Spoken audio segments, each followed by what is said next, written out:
Muy buenas tardes, mis amados hermanos y hermanas, amigos y amigas en el Señor. Nuevamente está con ustedes el hermano Alexander Castellanos, siempre desde la Iglesia de Cristo, República de El Salvador. Hoy vamos a continuar con este majestuoso estudio sobre el libro de Eclesiastés. Les recuerdo que estamos en el capítulo 3 y les recuerdo el tema central, una vida significativa con Dios. Bajo esta interrogante, ¿es todo vanidad? Y la respuesta es, con Dios no. En la clase que vimos el día de ayer, terminábamos con esta declaración: es Dios quien sabe lo que le sucede al espíritu del hombre, así como al espíritu de la bestia. Decíamos que este punto de vista tiene más sentido por varias razones y mencioné tres de esas razones. Primero, tiene un soporte gramatical lógico. Segundo, se ajusta mejor al contexto general. Y tercero, se ajusta mejor con las declaraciones hechas más adelante en el libro. Pero decía lo siguiente: si la muerte es el fin de la existencia, ¿a quién le importaría esas amenazas ociosas que advertían un juicio posterior? Y decíamos que la idea entonces es similar a la de Salmos capítulo 49, versos 1 al 12, a los cuales les dimos lectura, y con eso terminamos la clase número 13. Continúo diciendo lo siguiente: el hombre y la bestia son iguales en la muerte, sin embargo, muy diferentes en lo que sucede después de la tumba. Y vamos a seguirlo apoyando siempre con Salmos capítulo 49. Vamos a leer los versos 13 al 20. Su camino es locura, con todos sus descendientes se complacen en el dicho de ellos. Como a rebaños que son conducidos al Seol, la muerte los pastoreará, y los rectos se enseñorearán de ellos por la mañana. Se consumirá su buen parecer, y el Seol será su morada, pero Dios redimirá mi vida del poder del Seol, porque Él me tomará consigo. No temas cuando se enriquece alguno, cuando aumenta la gloria de su casa, porque cuando muera no llevará nada, ni descenderá tras él su gloria. Aunque mientras viva llame dichosa a su alma, y sea loado cuando prospere. Entrará en la generación de sus padres, y nunca más verá la luz. El hombre que está en honra y no entiende, semejante es a las bestias que perecen.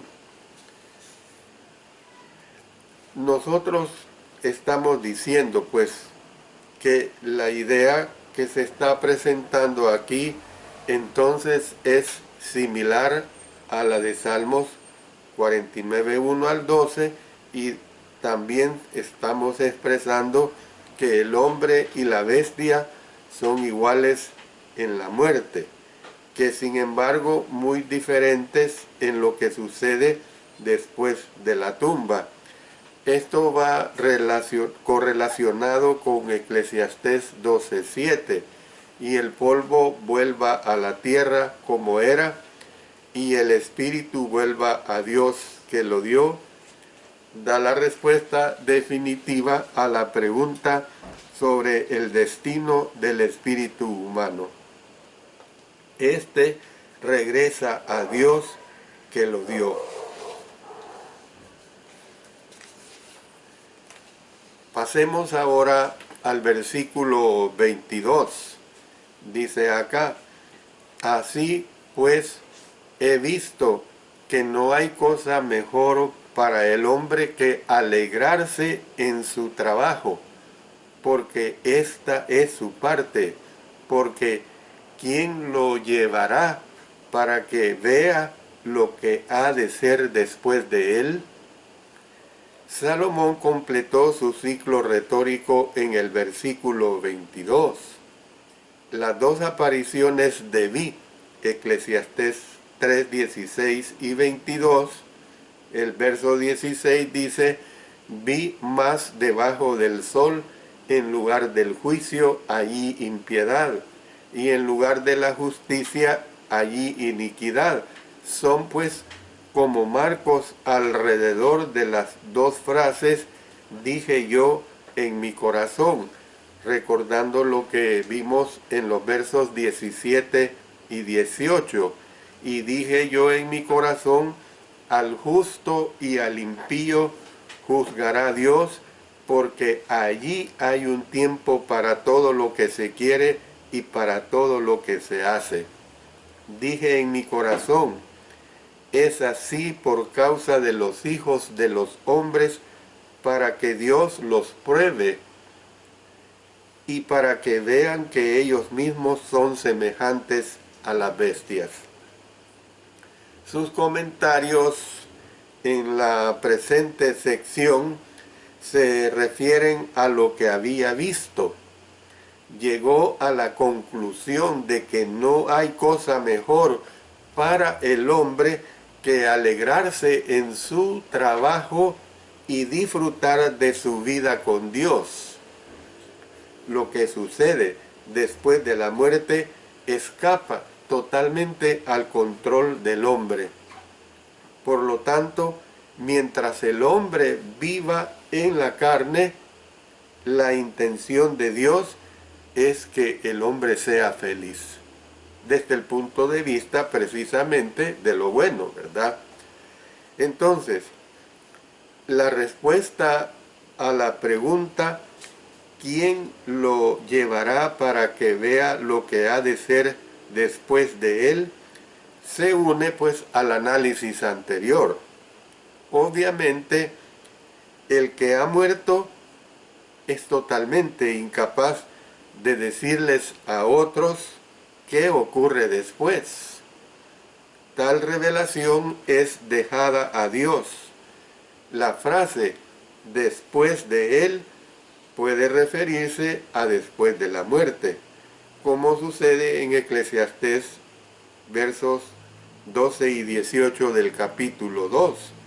Después volví yo a mirar para ver la sabiduría y los desvaríos y la necedad, porque ¿qué podrá hacer el hombre que venga después del rey?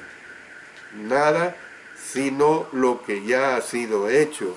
Asimismo, aborrecí todo mi trabajo que había hecho debajo del sol, el cual tendré que dejar a otro que vendrá después de mí.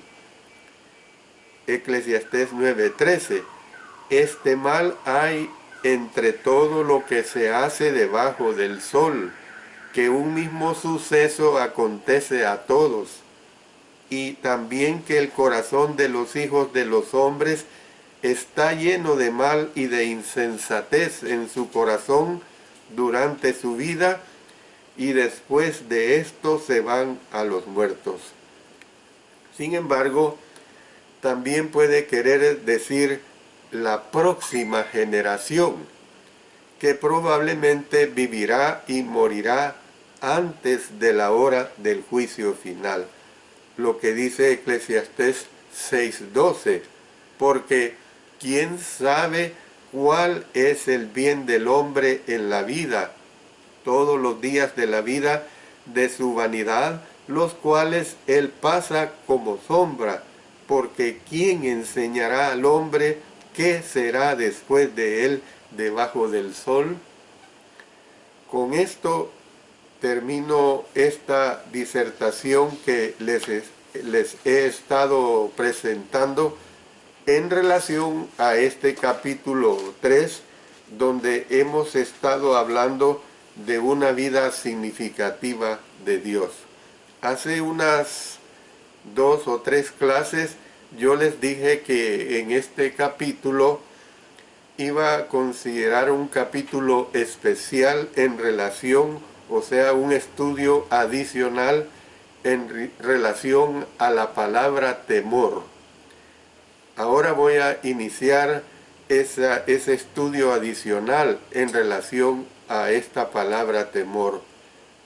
Les anticipo que serán a lo mejor 2 o 3 clases que estaré dando sobre la palabra temor. Lo voy a documentar en una forma amplia, viéndolo desde el Antiguo Testamento, y después vamos a pasarnos al Nuevo Testamento, y después también vamos a ver las aplicaciones en relación a la palabra temor. Como siempre les digo, siempre apoyo todo lo que estoy diciendo en base a la palabra de Dios, en base a las Sagradas Escrituras. Yo sé que usted, desde el momento que está escuchando estos estudios, es porque le agrada el estudio de la palabra de Dios. Y siempre, si usted no lo desea leer, escuche. Y usted puede consultar estos mensajes cuantas veces lo desee posteriormente, porque gracias a la bendición de nuestro Señor y a los medios técnicos que ahora tenemos, los mensajes pueden quedar disponibles para largo tiempo, gracias a Dios. Bueno, entremos a este estudio adicional del temor. Pasamos, como les he dicho, a lo prometido de estudiar este tema muy interesante y muy edificante. La palabra hebrea yare, con Y al principio, que quiere decir temer, tener miedo, le repito, temer, tener miedo, aparece 9 veces en el libro de Eclesiastés. La definición más frecuente de esta palabra, dada por un léxico, es lo siguiente. Varias declaraciones voy a dar.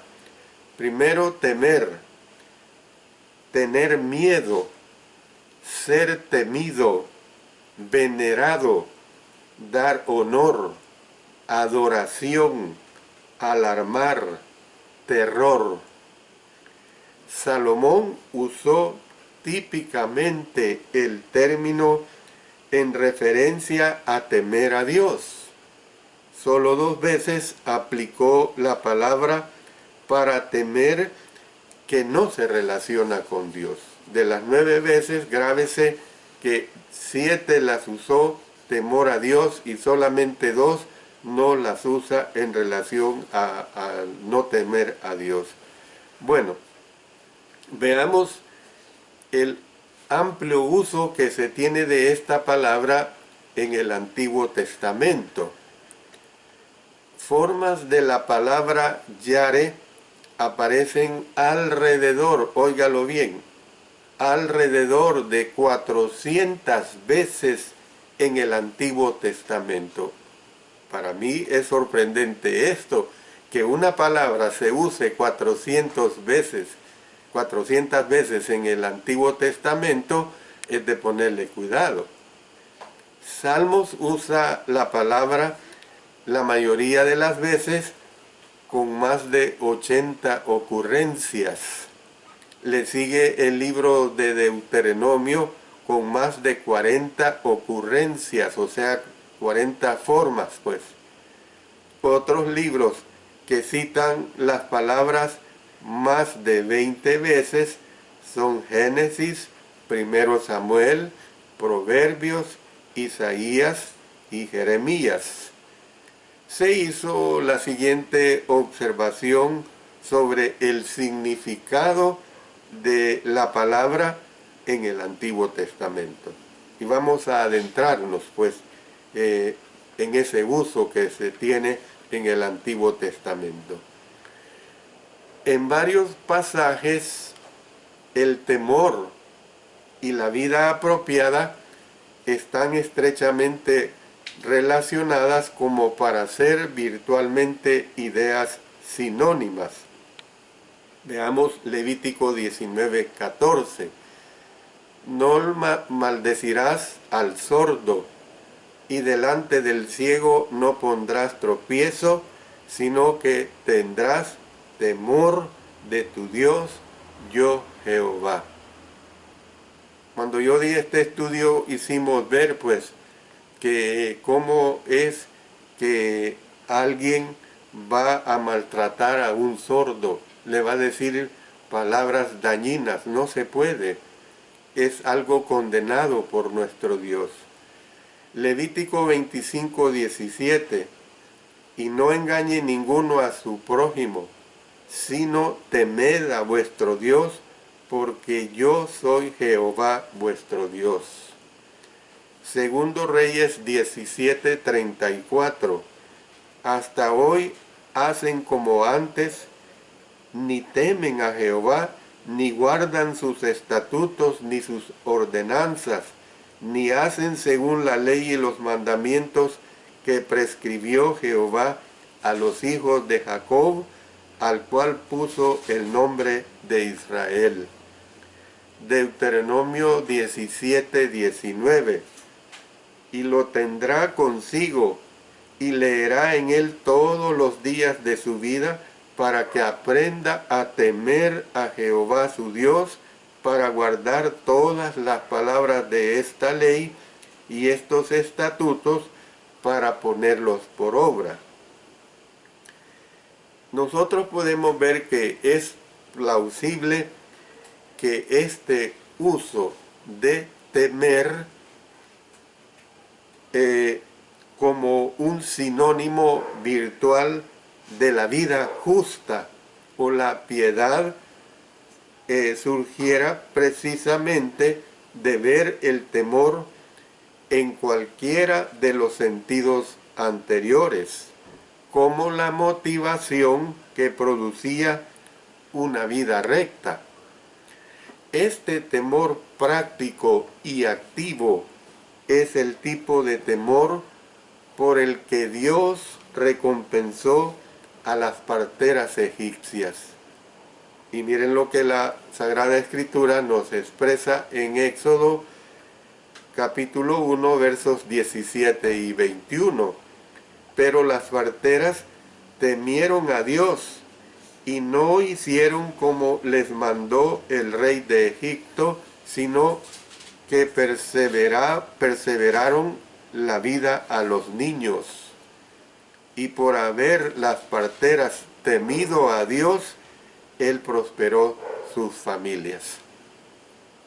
Este tipo de temor se aprendía más apropiadamente al leerse la ley. Noten en Deuteronomio capítulo 3, versos 11 y 12. Cuando viniere todo Israel a presentarse delante de Jehová tu Dios en el lugar que Él escogiere, leerás esta ley delante de todo Israel a oídos de ellos. Luego pasémonos a Deuteronomio 31:12. Harás congregar al pueblo varones y mujeres y niños, y tus extranjeros que estuvieren en tus ciudades, para que oigan y aprendan y teman a Jehová vuestro Dios, y cuiden de cumplir todas las palabras de esta ley. Un acto justo, repetida y enfáticamente asociado con temer a Dios es la bondad para con el extranjero o residente. Por ejemplo, noten lo que tenemos en Deuteronomio capítulo 10, versos 18 al 20, que hace justicia al huérfano y a la viuda, que ama también al extranjero, dándole pan y vestido. Amaréis pues al extranjero, porque extranjeros fuisteis en la tierra de Egipto. A Jehová tu Dios temerás, a él solo servirás, a él seguirás y por su nombre jurarás. Pasémonos a Deuteronomio 25, 18, de cómo te salió al encuentro en el camino y te desbarató la retaguardia de todos los débiles que iban detrás de ti cuando tú estabas cansado y trabajado y no tuvo ningún temor de Dios. La mayoría de los lexicógrafos agregan la idea de reverencia cuando analizan la palabra, y muchos creen que la palabra temor quiere decir respeto. De esto voy a hablar bastante para entender completamente esta aplicación. Sin embargo, cuando la palabra se estudia en relación con Dios, no conlleva la idea de respeto o de reverencia, como se indica en la Nueva Versión Internacional. El uso de Yare en el Antiguo Testamento es predominantemente de miedo, terror, temor o aprensión. Se ha definido como sigue. Y vamos a ver esta explicación. Primeramente, el temor asociado con el terror. Repito, el temor asociado con el terror. En numerosos casos, Yare, con Y, recuerde que se escribe con Y, expresa el terror asociado con algunas de las circunstancias comunes de la vida cotidiana. Lot tuvo miedo de vivir en una ciudad en particular. Génesis 19:30 nos dice: pero Lot subió de Zoar y moró en el monte, y sus dos hijas con él, porque tuvo miedo de quedarse en Zoar, y habitó en una cueva él y sus dos hijas. Moisés, por ejemplo, también tuvo miedo cuando el conocimiento de su acto homicida se hizo público. Noten en Éxodo 2:14. Y él respondió: ¿quién te ha puesto a ti por príncipe y juez sobre nosotros? ¿Piensas matarme como mataste al egipcio? Entonces Moisés tuvo miedo y dijo: ciertamente esto ha sido descubierto. Pasémonos a Gedeón. Gedeón tuvo temor de la casa de su padre. En Jueces 6:27 se expresa: entonces Jehová tomó 10 hombres de sus siervos e hizo como Jehová le dijo, mas temiendo hacerlo de día por la familia de su padre y por los hombres de la ciudad, lo hizo de noche. Eliú tuvo miedo de hablar ante los más avanzados de edad. Job 32:6. Y respondió Eliú, hijo de Baraquel Busita, y dijo: yo soy joven, y vosotros ancianos, por tanto, he tenido miedo, y he temido declararos mi opinión. Al miedo también se le asocia con la toma. Por ejemplo, esto está plasmado en Eclesiastés 9:2. Todo acontece de la misma manera a todos.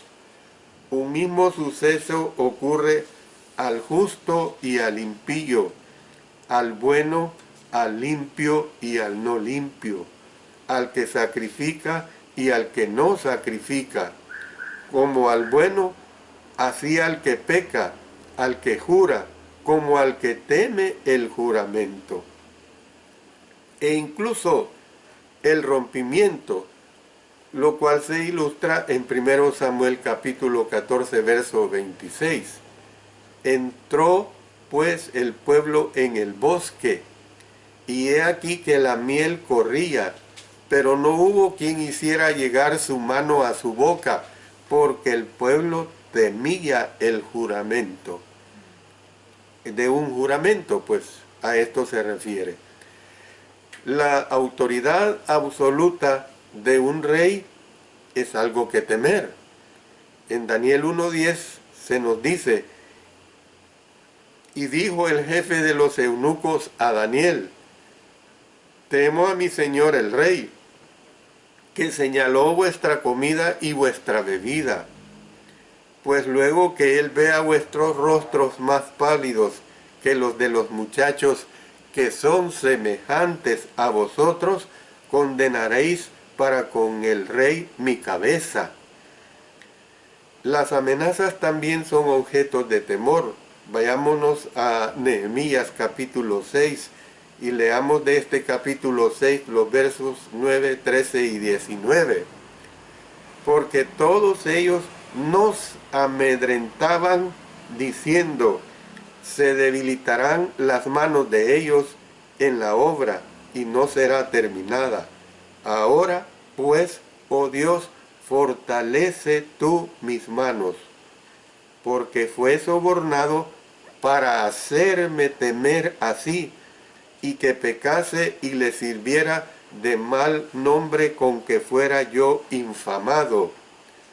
También contaban delante de mí las buenas obras de él, y a él le referían mis palabras, y enviaba Tobías cartas para atemorizarme. Viajar por senderos de alta precariedad o por caminos sin protección también es causa de temor.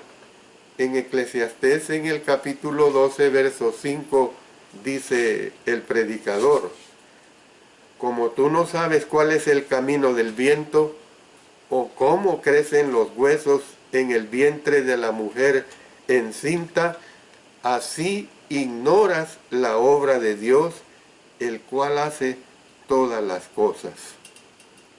Las personas también pueden temerse unas a otras. Tenemos el caso de Isaac.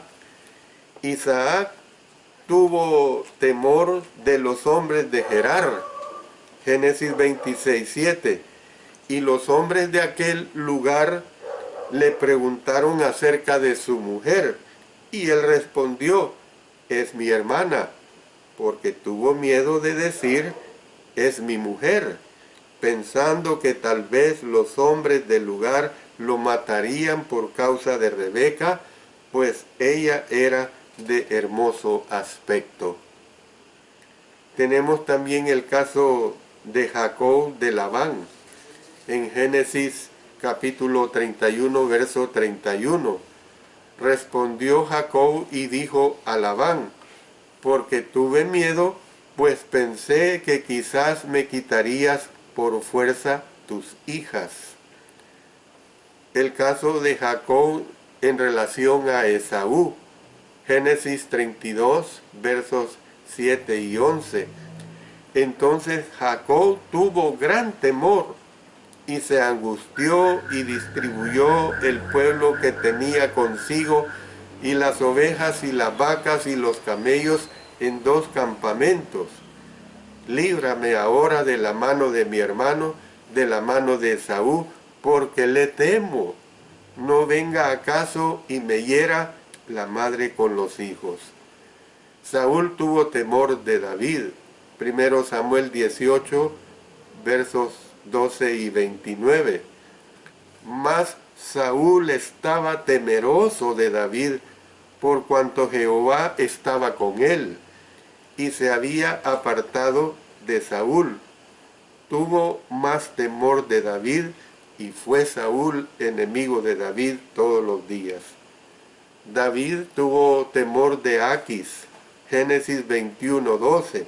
Entonces dijo Dios a Abraham: no te parezca grave a causa del muchacho y de tu sierva. En todo lo que te dijere Sara, oye su voz, porque en Isaac te será llamada descendencia. Isboset tuvo temor de Abner, segundo Samuel 3:11, y él no pudo responder palabra a Abner porque le temía. Y Adonías tuvo temor de Salomón, primero Reyes 1:50.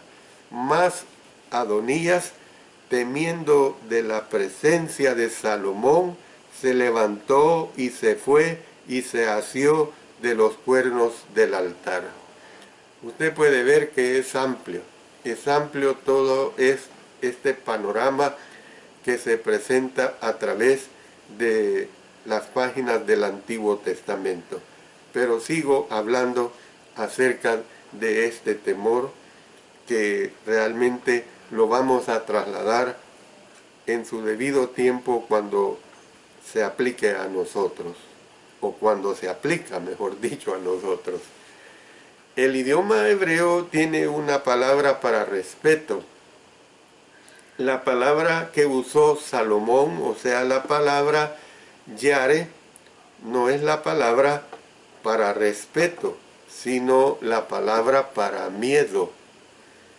En Eclesiastés, la soberanía absoluta de Dios constituye una razón para tal temor. Recordemos lo que vimos en capítulo 3:14. He entendido que todo lo que Dios hace será perpetuo. Sobre aquello no se añadirá, ni de ello se disminuirá. Y lo hace Dios, para que delante de Él teman los hombres. Tanto la toma de decisiones sabias como el comportamiento apropiado también están estrechamente relacionados con este concepto.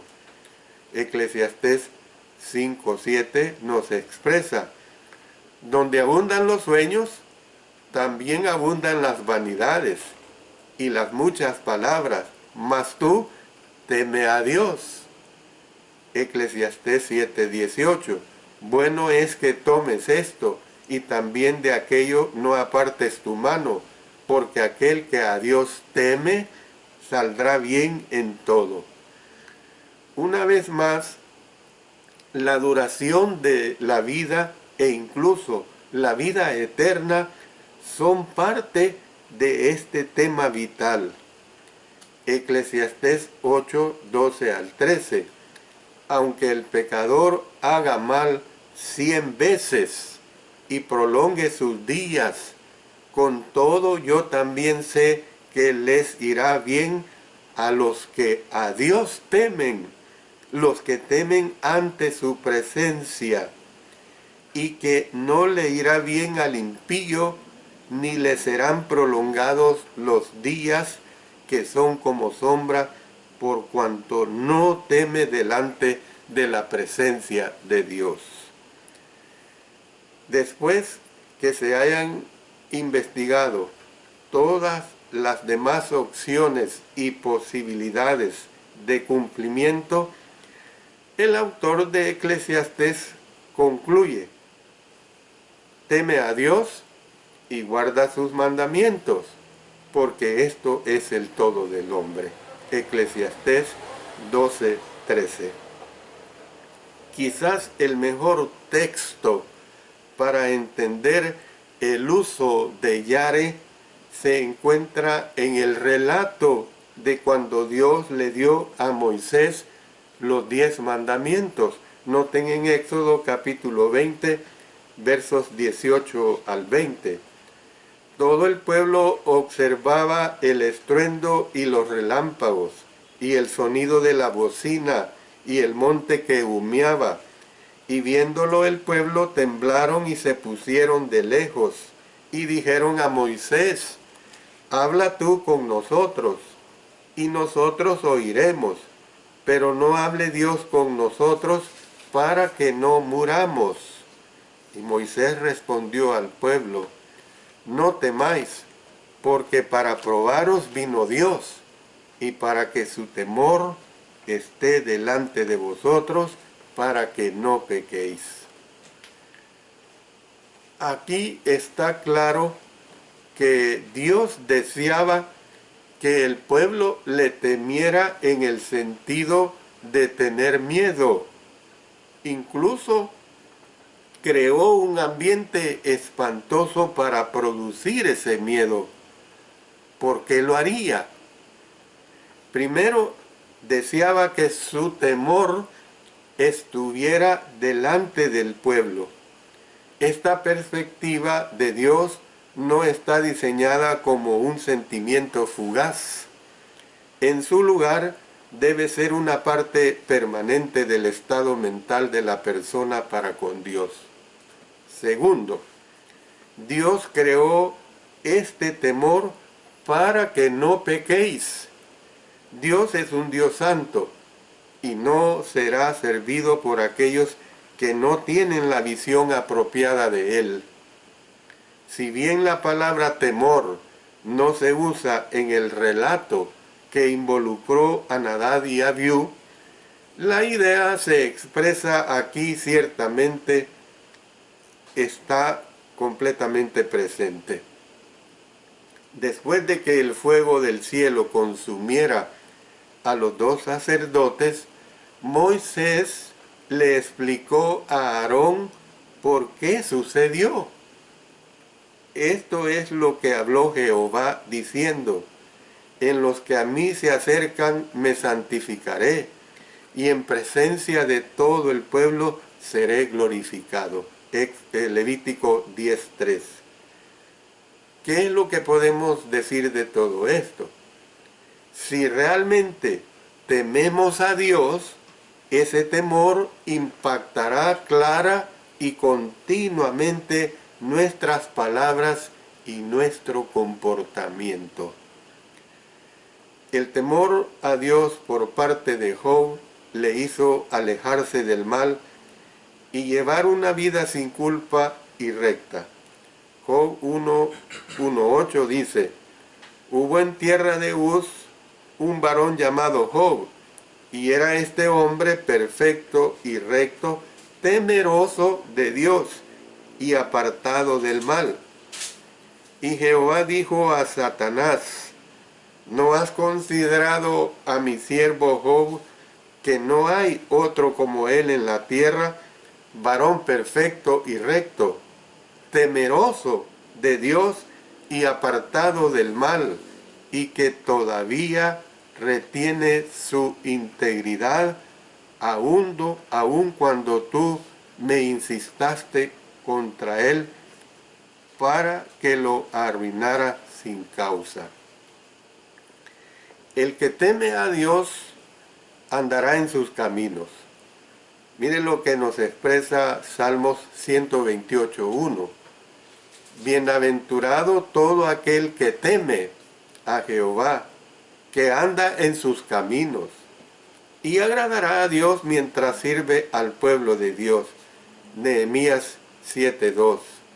Mandé a mi hermano Hanani y a Ananías, jefe de la fortaleza de Jerusalén, porque éste era varón de verdad y temeroso de Dios más que muchos. Hemos hecho un recorrido desde lo más antiguo hasta lo más reciente en el Antiguo Testamento para ilustrar, para ejemplificar con situaciones reales en cuanto a lo que Dios nos expresa en una forma tan divina, tan inspirada, lo que concierne al temor. Pero ahora vamos a entrar al uso de esta palabra temor que se le da en el Nuevo Testamento. La palabra griega para temor es la palabra fobeo. Se escribe con P inicial, con H intercalada y se pronuncia fobeo, que es de la palabra phobos, que es escrita con P inicial, H intercalada, y por eso la pronunciación es phobos. La palabra fobia viene de esta palabra, que quiere decir estar en un estado de aprensión, tener miedo en el sentido de asustarse o algo terrible, imponente, un terror. El léxico griego, al igual que el hebreo, considera la reverencia o el respeto como una posible definición de temor. Sin embargo, los ejemplos dados para apoyar esta definición son pequeños en número y muy poco convincentes. La palabra no quiere decir respeto. Repito, la palabra no quiere decir respeto. La lengua griega, como el hebreo, tiene palabras que transmiten las ideas de honor y respeto. Este significado no se aplica típicamente a la palabra que se analiza aquí. La palabra fobeo aparece más de 150 veces en el Nuevo Testamento. Se encuentra principalmente en Mateo, Lucas y Hechos. En Mateo 10, Jesús instruyó a los discípulos a no temer a los hombres. Les dijo, y no temáis a los que matan el cuerpo, mas el alma no pueden matar. Temed más bien a aquel que puede destruir el alma y el cuerpo en el infierno. Mateo 10, 28. Y luego el apóstol Pablo les advirtió a los cristianos en Filipos, diciéndoles, ocupaos en vuestra salvación con temor y temblor. Filipenses 2:12.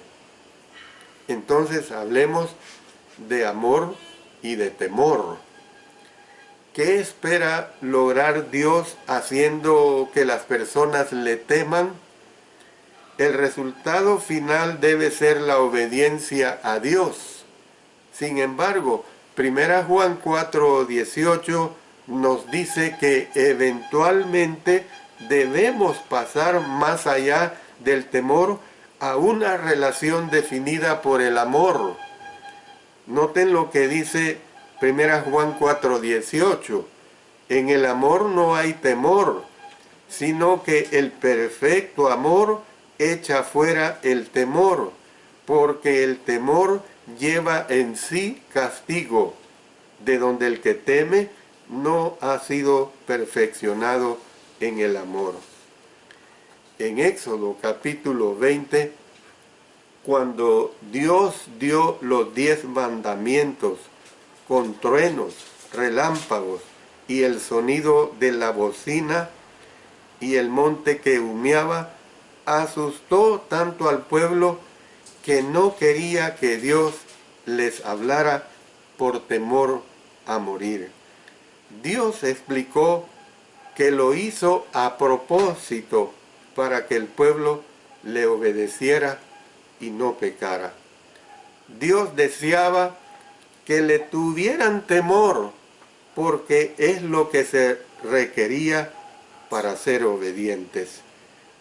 Lamentablemente el tiempo se me ha terminado y yo quisiera seguir con ustedes hablando sobre este tema, pero nuevamente les invito para el próximo sábado y domingo voy a concluir con este interesante tema acerca del temor y voy a dar las aplicaciones de vida que aprendemos de este capítulo 3 del libro de Eclesiastés. Dios bendiga a cada uno de ustedes. Yo le felicito en el nombre del Señor por su interés en estudiar la palabra de Dios y sobre todo que tanto ustedes, empezando por mi persona, nos la apliquemos en nuestra vida diaria, porque esto es el propósito de la enseñanza de este libro, las aplicaciones de vida que nos da. Dios bendiga a cada uno de ustedes. Amén.